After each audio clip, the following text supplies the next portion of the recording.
Düştü dostlar benim başıma. Ne dostlar men çok iyiydi atlamayın mi? Yarım yaslap düştü dostlar benim başıma.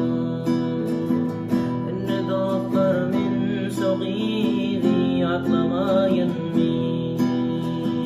Elimden allalar ay söyün yarımı. Ne dostlar men çok iyiydi atlamayın mi?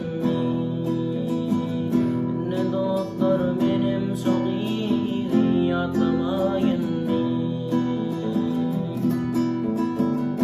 Söyledim ben sol bedeli, söyledim sınırım.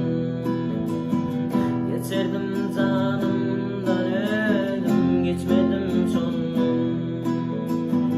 Söylen deyip aydım sözlüm, çıkmadı yadımdan. Ne dostlar men çok iyiydi atlamayın mi? Ne dostlar benim çok iyiydi atlamayın mi?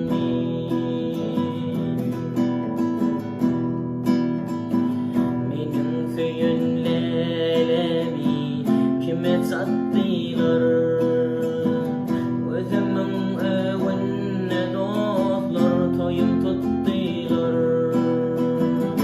Üstüne içim bağrım yaktılar. Ne dostlar men çok iyiydi atlamayın mi?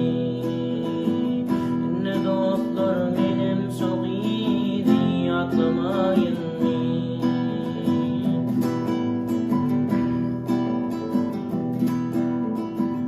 Yastığımda köp işi kurbanlar ettim. Ya yaradan benim razı şol yattım.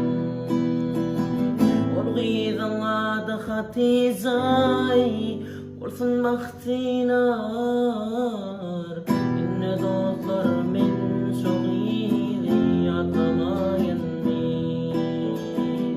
Ne dostlar benim çok iyiydi atlamayın mi?